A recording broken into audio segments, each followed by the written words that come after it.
जय सिया राम मित्रों स्वागत है आप सभी लोगों का अपने इस YouTube चैनल लाइफ ऑफ सनातनी में। और स्वागत है आप सभी लोगों का श्री रामचरितमानस रामायण के एक और नए अध्याय में।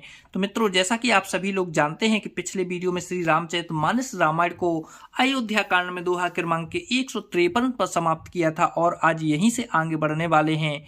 और यहाँ पर भगवान श्री राम की बहुत ही दुखित कहानी यहाँ पर चल रही थी। उस कहानी को, उस कथा को आगे बढ़ाने वाले हैं।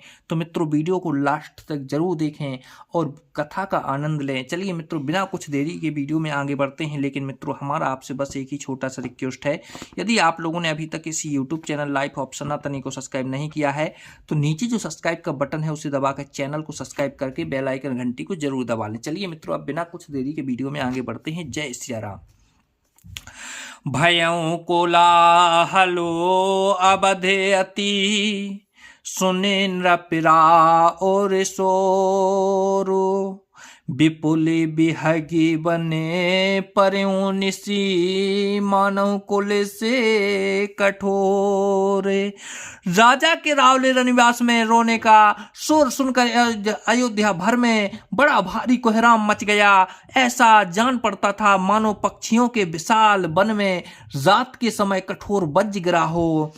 प्राण कंठ गति भयं भुआलो, मन बेहान जनु व्याकुल ब्यालो, इंद्र सकल बिकल भई भारी, जनु सर से जीवन बिनो बिनु बारी। राजा के प्राण कंठ में आ गए, मानो मरी के बिना सांप व्याकुल मरणासन्न हो गया हो। इंद्रियां सब बहुत ही विकल हो गईं, मानो बिना जल के तालाब में कमलों का बन मुरझा गया हो।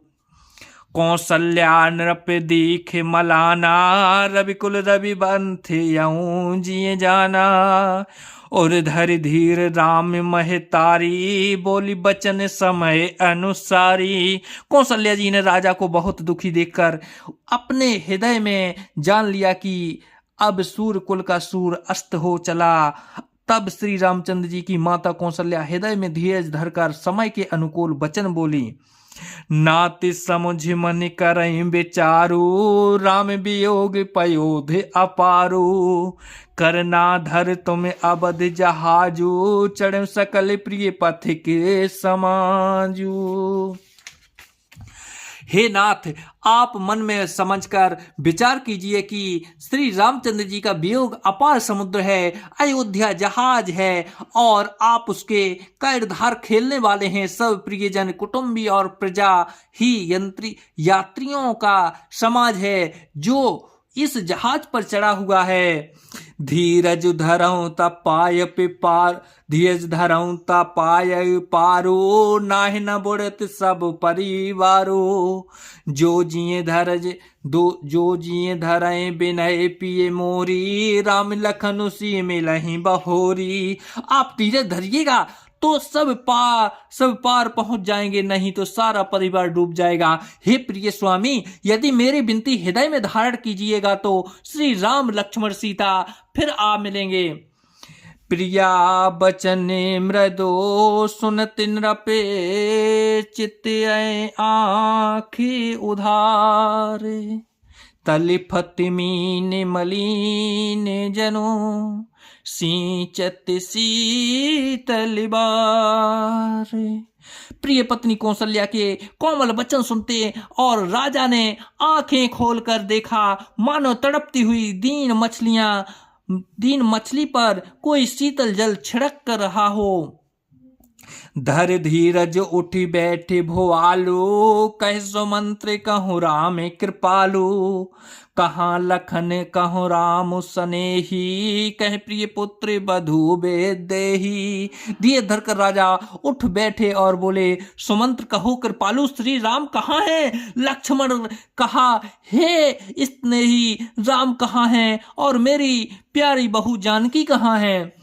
बिलपत राव बिकल बहु भांति, भई जुग सर से सिराते न राती, तापस अंधे साप सुधि पाई, कौशल्या है सब कथा सुनाई। राजा व्याकुल होकर बहुत प्रकार से विलाप कर रहे हैं। वह राजा युग के समान बड़ी हो गए, बीतती ही नहीं। राजा को अंधे तपस्वी श्रवण कुमार के पिता के शाप की याद आ गई। उन्होंने सब कथा कौशल्या को कह सुनाई।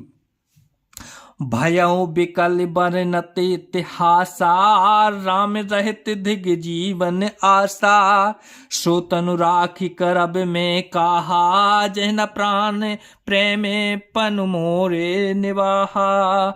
उस इतिहास का वर्णन करते करते राजा व्याकुल हो गए और कहने लगे कि श्री राम के बिना जानकी आशा को धिक्कार है।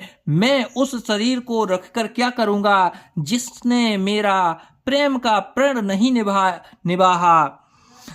हा रघुनंदन प्राण प्रीते, तुम बिनु जियत बहुत दिन बीते। हाँ जानकी लखन हाँ रघुबर, हाँ पितु हित चित चातक जलधर। हाँ रघुकुल को आनंद देने वाले प्रेम प्राण प्यारे राम, तुम्हारे बिना जीते हुए तुम्हें बहुत दिन बीत गए। हाँ जानकी लक्ष्मण रघुवर, हाँ पिता के चित्त रूपी चातक के हित करने वाले मेघ। राम राम कहे राम कही, राम राम कही राम।